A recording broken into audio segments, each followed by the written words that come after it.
Əziz şagirdlər, bugünkü dərsimizdə kinetik və potensial enerjinin saxlanma qanunu haqqında məlumat verəcəyik. Başlayaq birinci enerjinin tərifindən. Enerji nədir? Cisimlərin iş görmə qabiliyyətini xarakterizə edən fiziki kəmiyyətə enerji deyilir. İki tip enerjimiz var. Mexanik enerjiden gedir söhbət. Bir, kinetik enerji.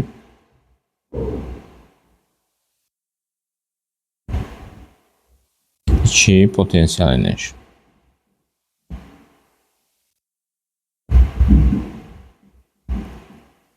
Kinetik enerji nədir?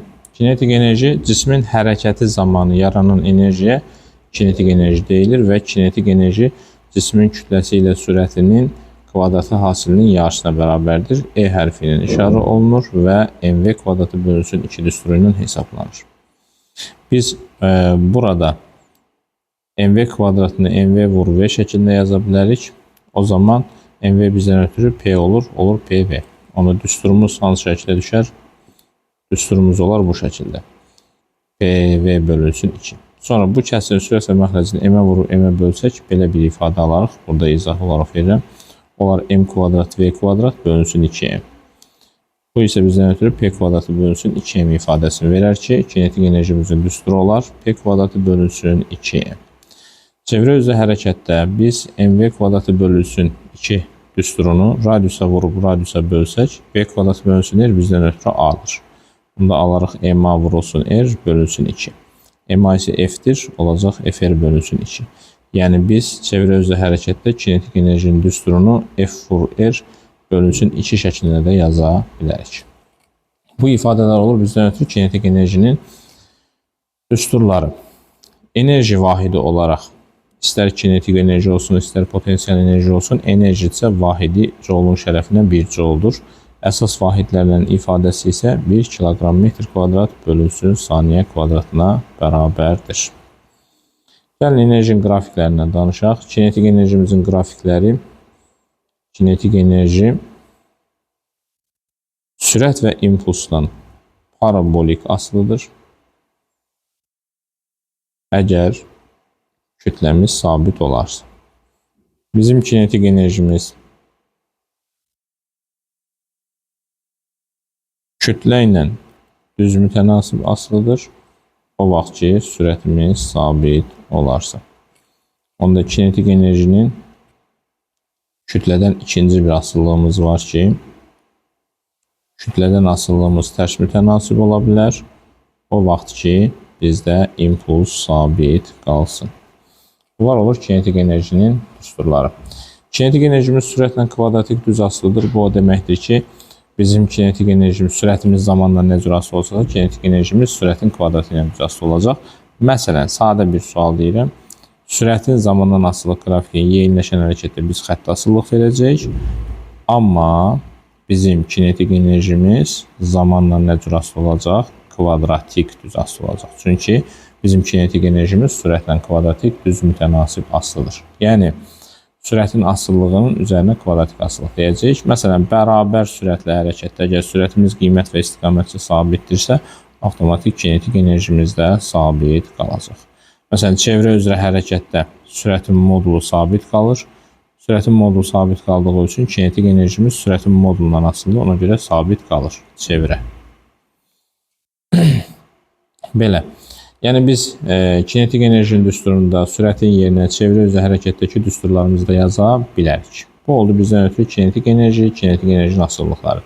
Bu düsturlar ona görə verilir ki, əgər bizdə impuls kütlə olarsa P kvadrat bölünsün 2m-dən, impuls sürət olarsa PV bölünsün 2-dən, kütlə və sürət olarsa mv kvadrat bölünsün 2-dən istifadə edərək kinetik enerjini təyin edəcəyik. İndi gələyim ikinci potensial enerjiyə. Görək potensial enerjimiz nədir? Cisimlərin və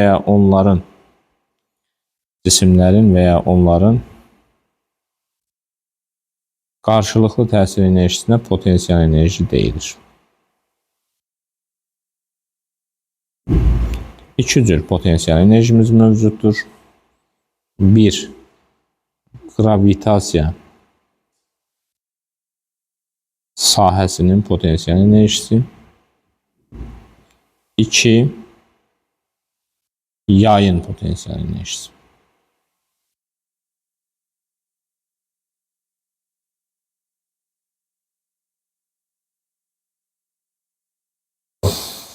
Qravitasiyaya sahəsinin potensial enerjisinə gəldikdə, qravitasiyaya sahəsinin potensial enerjisi Y hərfi ilə işarə olunur, indeksinə P yazacağıq və cismin kütləsi və cismin sıfır səviyyəsinə olan hündürlüyündən asılıdır. MGH düsturu ilə hesablanır. Yəni bizim potensial enerjimiz, qravitasiya sahəsinin potensial enerjisi cismin kütləsindən düz mütənasib asılıdır. Əgər hündürlüyü sabit saxlasaq, düz mütənasib asılıdır. Hündürlüyü sabit saxlasaq və bizim potensial enerjimiz, Y potensialımız hündürlüklə də düz mütənasib asılıdır. Əgər, yəni fərqli rəngdən çəkək, hündürlüklə də düz mütənasib asılıdır. Əgər kütləni sabit saxlasaq. Bu olur yayın, daha doğrusu qravitasiya sahəsinin potensial enerjisi. Yəni cismin hündürlüyünü, kütləsini dəyişərsə, qravitasiya sahəsinin potensial enerjisi dəyişər. Dəyişmək isə bu dəyişməz. Yəni potensial enerji, qravitasiya sahəsinin potensial enerjisi sıfır səviyyəsinin seçilməsindən asılıdır. Mən bu səviyyəni sıfır səviyyəsi qəbul eləmişsə, potensial enerjimiz sıfırdır. Həmən sıfır səviyyəsindən müəyyən H hündürlükdə potensial enerjimizin düsturu MGH-dır.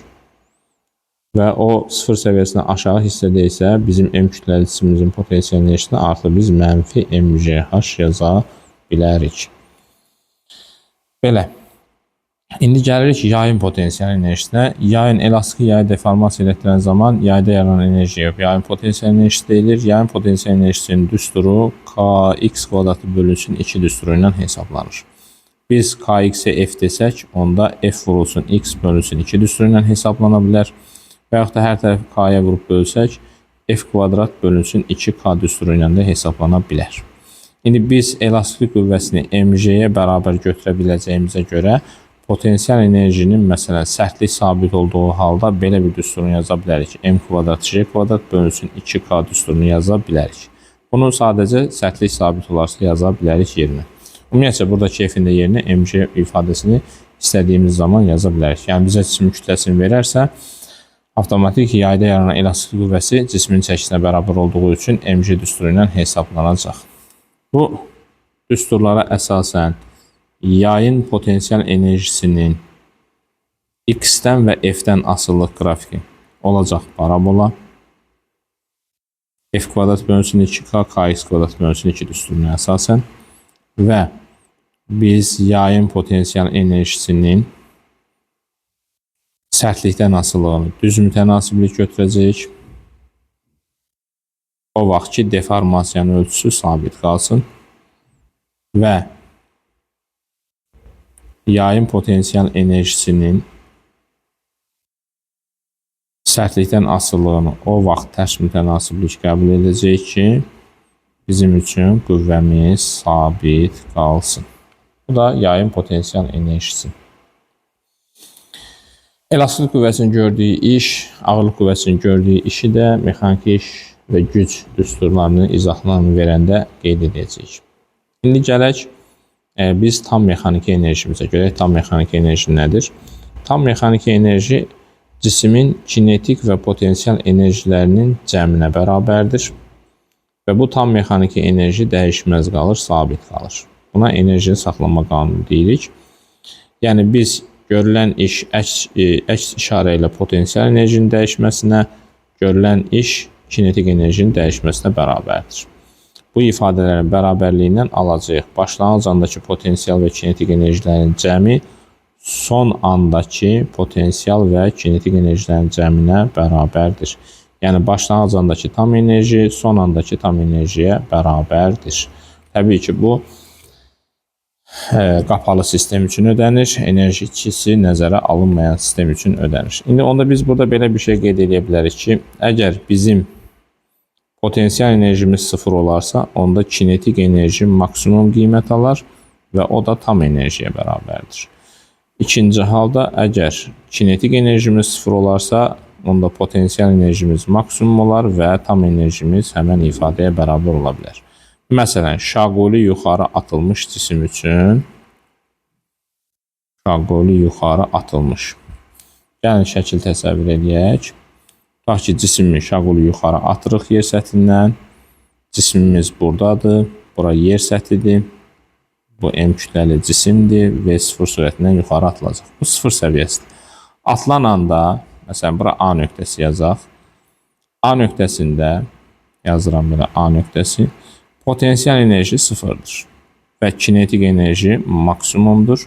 Və kinetik enerjinin maksimum qiyməti tam enerjiyə bərabərdir. Onda mən tam enerji nə yaza bilərəm? mv0 kvadrat bölünsün 2, p0 v0 bölünsün 2, p0 kvadrat bölünsün 2m yaza bilərəm. Yəni, başlanğıc sürət, başlanğıc impulsdan verilən düsturlarımız bizim tam enerjimiz sayılır. Sonra gəlirik hər hansısa bir B nöqtəsinə. B nöqtəsində artıq cismin həm sürəti var, həm də müəyyən h hündürlüyü var. Onda bizim B nöqtəsindəki potensial enerjimiz mgh düsturu ilə hesablanır. Kinetik enerjimiz isə artıq mv kvadratı bölünsün 2 düsturu ilə hesablanır. Yəni, potensial enerjimiz get-gedə artır, kinetik enerjimiz azalır. Onda tam enerjimiz olur mgh üstə gəlilsin mv kvadratı bölünsün 2 şəklində. Və nəhayət C nöqtəsinə gəlirik. C nöqtəsi artıq bizdən ötürü olacaq h maksimal. Böyük h-la işarə eləyək onu. Onda C nöqtəsində artıq cisim dayanmış olacaq. Dayanan cismin kinetik enerjisi 0 olacaq. Potensial enerjimiz isə maksimum qiymət alacaq. O da tam enerjiyə bərabərdir. Onda bizim tam mexanik enerjimiz nəyə bərabər olacaq? mgh maksimala. Əssalam. İndi buna aid məsələn sual necə düşə bilər bizə? Tutaq ki, bizə belə bir sual verəcək. mv0 kvadrat bölünsün 2 çıxılsın mv kvadratı bölünsün 2 deyəcək hansı fiziki kəmiyyətdir? Mən baxıram ki, mv0 kvadrat bölünsün 2 məndən ötürü tam enerjidir. Bu isə kinetikin ani qiymətidir. Ona qalacaq potensial enerjinin ani qiyməti. Və yaxud da mənə yazacaq mgh maksimal çıxılsın mgh. Bu məndən ötürü tam enerjidir. Bu isə potensialın anisidir. Onda nə qalacaq? Kinetik enerjinin ani qiyməti qalacaq. Bax, bu tipli suallarda biz bunlardan istifadə edəcəyik. İndi biz belə bir nəticəyə gəldik ki, şaquli yuxarı atılmış cismin ilk öncə kinetik enerjisi azaldı, potensial enerjisi artdı. Baxın, potensial 0 idi, oldu maksimum. Kinetik maksimum idi, oldu 0. Demək ki, potensial artdı, kinetik azaldı. O deməkdir ki, şaquli yuxarı atılan cisim qalxma müddəti ərzində kinetik enerjisi potensial enerjiyə çevrilir. Düşmə müddəti ərzində isə kinetik potensial təzədən təkrar kinetik enerjiyə çevrilir. Yəni, şaquli yuxarı atılmış cisimdə hansı enerji çevrilməsi baş verir desə, biz deyəcəyik kinetikin potensiala, potensialın kinetik enerjiyə çevrilməsi baş verir. Və qəbul imtahanında bizim qarşımıza ən çox çıxan qrafiklərdən biri də kinetik enerjinin potensial enerjidən asıllıq qrafikidir ki, bu qrafik daha çox düşür imtahanda enerji ilə bağlı. Yadda saxlamaq lazımdır. Qrafiklərin kəsişmə nöqtəsi bizdən ötürü tam enerjilərdir. Ortada qalan hissəmiz isə, məsələn, A nöqtəsinə uyğun kinetiklə potensial isə ani qiymətlərimizdir. Bu qədər şagirdlər, kanalımıza abunə olmağı unutmayın, paylaşın, bəyənin. Şərh bölməsində də hansı mövzudan, hansı sualların izahını istəyirsinizsə onu zəhmət olmasa qeyd edin ki, mən də həmin mövzulara diqqət ayıra bilim. Diqqətinizə görə təşəkkür edirəm. Sağ olun.